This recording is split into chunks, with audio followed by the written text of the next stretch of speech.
Straight ahead on 12 News, it seems unthinkable not taking a vacation, but it happens a lot more often than you think. What all the work could be doing to your health. Plus, proof Minnesota's manufacturing sector is booming. The way we've been growing, we hope to fill it up fast and have this problem again. We visit a growing company that's moving to Brooklyn Park. But first, one resident called it an example of excessive police force. Now there's an out-of-court settlement reached with Robbinsdale police.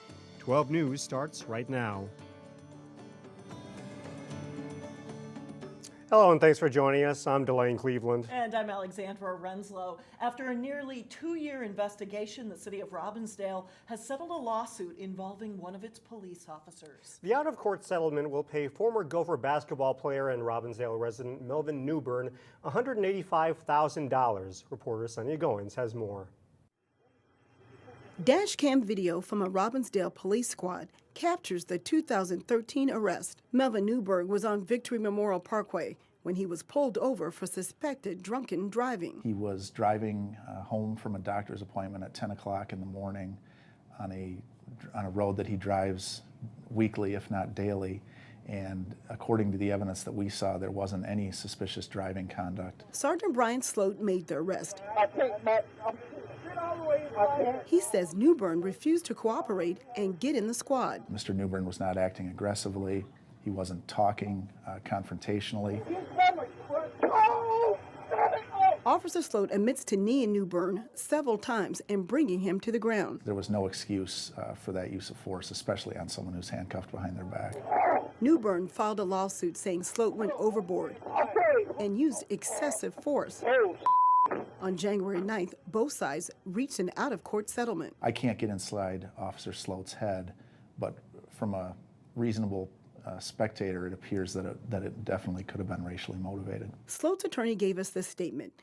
It says, after a comprehensive analysis, we believe Officer Sloat acted in a reasonable manner, but we recognize the cost of defending this case through trial would be very high. In the police Newbern's attorney says he's pleased with the settlement and now wants to get on with enjoying his life. He was pleased with the result, and he's happy that he can move on, keep working, and just get back going to his kids' athletic events, coaching, and things like that. Now, Sloat was an officer at the time of the arrest. Since that time, he was promoted to sergeant. The Robbinsdale police chief said he believes Sloat acted in a reasonable manner, so there'll be no discipline. Meanwhile, Newbern's attorney says there was never any intention to get Sloat fired. And Delane and Alex, the settlement money will come from the League of Minnesota Cities Insurance Trust. All right. Thanks a lot, Sonia. Brooklyn Park police say they have completed their investigation into the death of a 6-year-old girl. It was the third case Brooklyn Park police responded to last month in which a child either died or suffered a severe injury.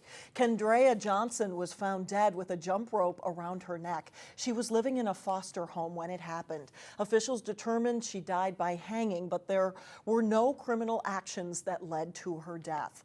The state has temporarily suspended the license of the girl's foster care mother. There's another case of frozen pipes bursting, this one at Brooklyn Center High School. A frozen pipe under the high school gym stage burst late last week. School officials tell 12 News that the gym will remain closed while school officials assess the damage. It's unclear if the gym floor can be saved due to water damage. The situation has already forced school officials to cancel next Friday's Pep Fest.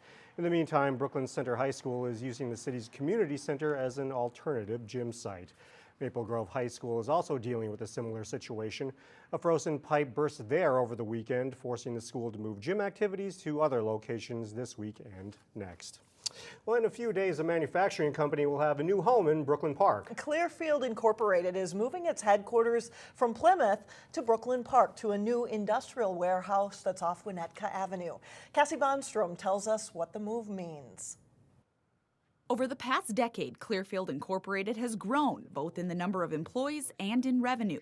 But even with all that growth, the fiber optic manufacturer has remained in the same building. Along the way, we've expanded several times, busting out walls, busting out more warehouse space, and We're busting at the seams right now. At the end of this week, Chief Operating Officer Johnny Hill and 180 employees will begin the process of moving to a 74,000 square foot warehouse, a building almost twice the size of their current headquarters. The new $2.1 million building is being tailored to fit Clearfield's needs. Right now, employees on the manufacturing side are working in tight quarters, assembling rather large pieces of hardware. So in our new facility, we've increased the size of this area considerably, but also made it more modular, very high ceilings. The extra manufacturing and warehousing space will allow the company to continue expanding and give them a leg up on the competition. Clearfield isn't the only company optimistic about the future in manufacturing. A survey by the Minnesota Department of Employment and Economic Development says more than 85% of manufacturers expect to see production levels, orders, and profits increase or at least stay the same in 2015.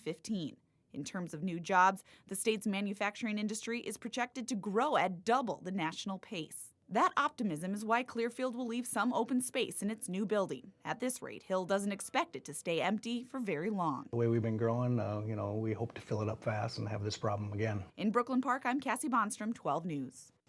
The company plans to start moving to the new headquarters this Friday. Manufacturing will begin at the new facility within a week. Minnesota Senate Democrats call it one of the state's biggest challenges, fixing outdated roads and bridges. If that's to happen, DFLers and Republicans need to bridge a big divide. A Senate DFL plan calls for raising $800 million a year. The money would come from higher car registration fees and a new 6.5% wholesale tax on gas. Republicans are proposing a plan that's 1/4 the size. It relies on money from the state's $1 billion surplus.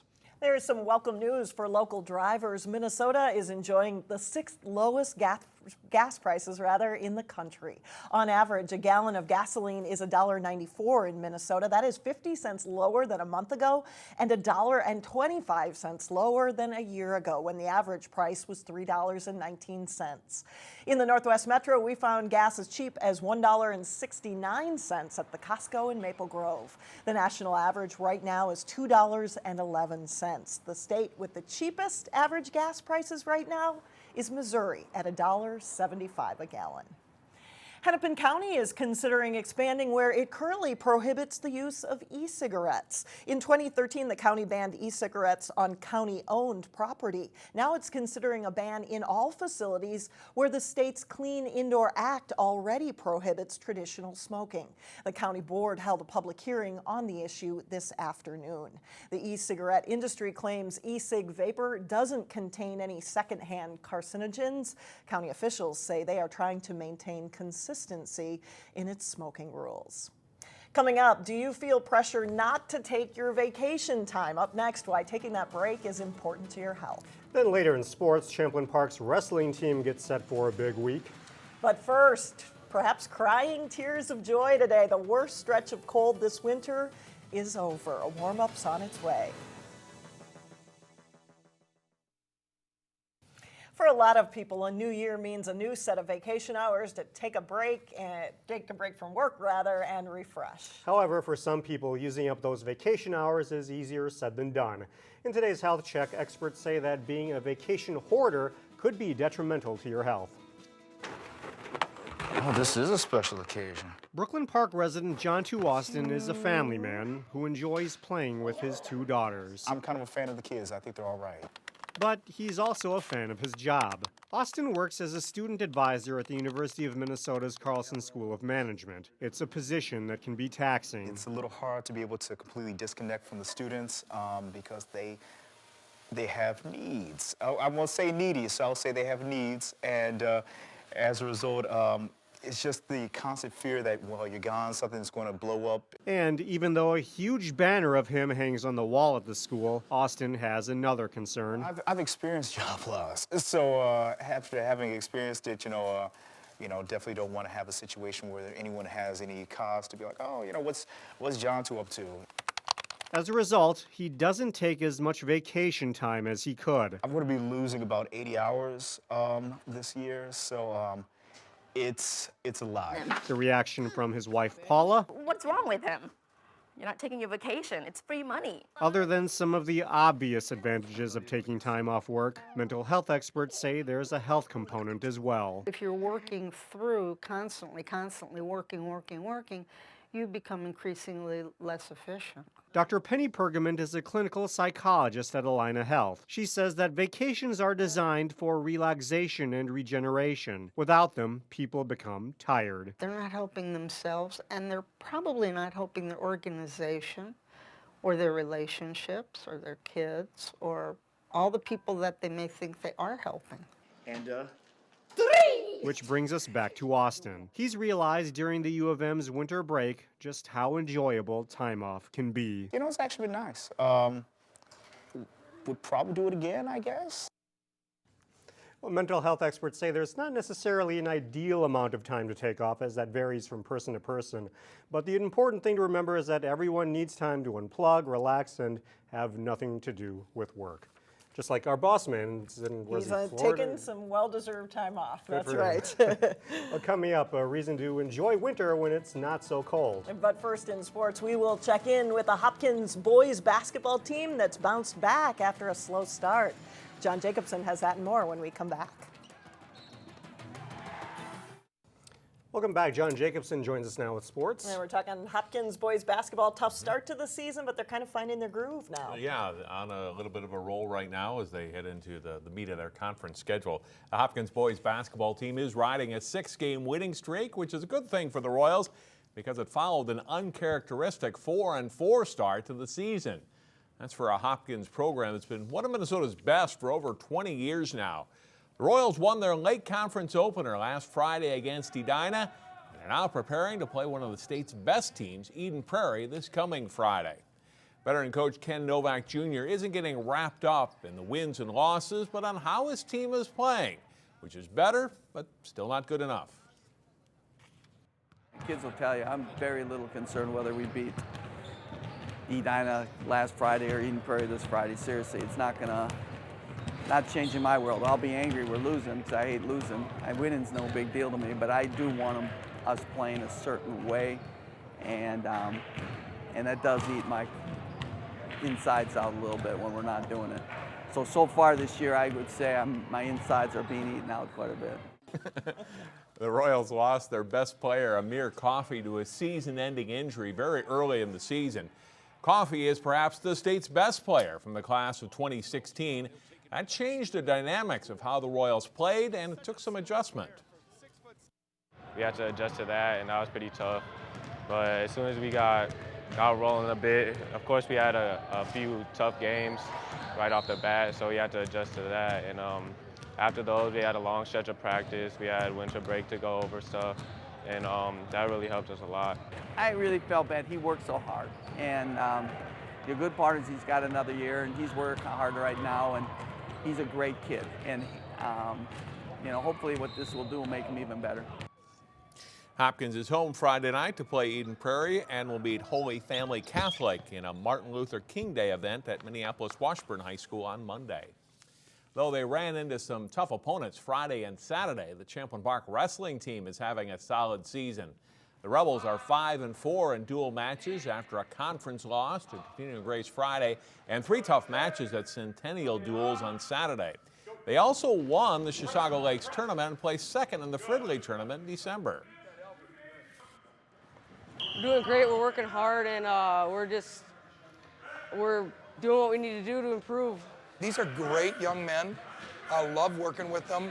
It's why you coach. And I'm seeing progress in the sport of wrestling, which is exciting, but I'm seeing them take the characteristics, the values that we try to instill in them about being on time, being honest with your effort, full effort, doing the best you can, and then being able to reflect and go, what could I do better?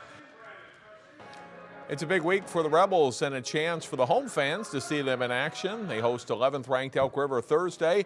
Then it's the 8-team Rebels Duels tournament Saturday. It's a good showcase for the program. It's always fun. It's a good tournament. A lot of tough teams come there. And we have fun hosting it. So. With 13 mats set up at our school here, a lot of people show up and they announce it at school, during school on our Rebel Report, and it's good media for it, I guess. We get new wrestlers every year, so something's working. Rebels host Elk River at 7 o'clock Thursday, and the Rebels duels get started at 9 o'clock Saturday morning. There's also a youth wrestling tournament at the school Sunday. Park Center's girls basketball team is 9-3 heading into Tuesday night's game against Adoka. On this week's Sports Jam show on Channel 12, Jay Wilcox profiles Park Center's Schaub sisters, senior Hannah and sophomore Danielle.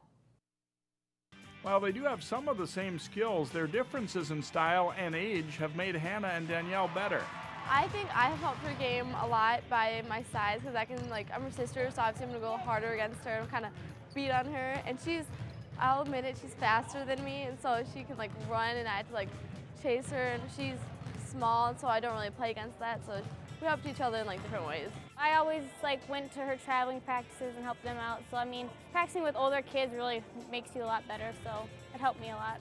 The future is bright this season and beyond for Park Center girls basketball. Danielle's part of a super talented sophomore class. I think all of us sophomores, since we've always just played together, gives us a lot of chemistry, and chemistry really helps a lot when you're on the court.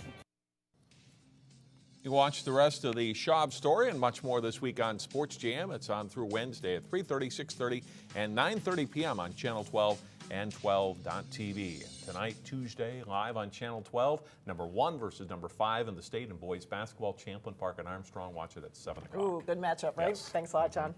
Still ahead, several good reasons to get outside. From winter plans to already thinking summer when we come back.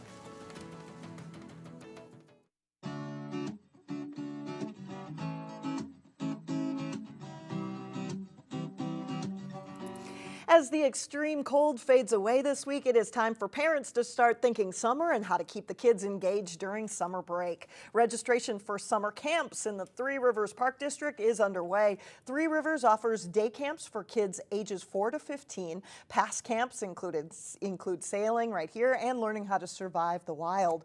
For more information, you can visit threeriversparks.org. In the meantime, there is snow on the ground, and that, of course, means there are plenty of outdoor activities to enjoy around the Northwest Metro. In Golden Valley, the winter trails recently opened at Brookview Golf Course. There's 2 recreational trails available for fat tire biking, cross-country skiing, snowshoeing, winter walking, and ski journing. Earlier this month, a fat tire bike race at Brookview had to be canceled because of lack of snow. That's no longer a problem. While it's a little cold out to enjoy the trails today, that shouldn't be a problem Wednesday. A fat tire bicycle race is scheduled at Brookview Golf Course for next month on Saturday, February 21st. So lots of activities. That's right. We complain about the cold. When it's sunny out, you got to remember there's all those good things to do outdoors. Enjoy it, yep. That's right. That does it for us. Thanks so much for joining us. Community Corner is up next.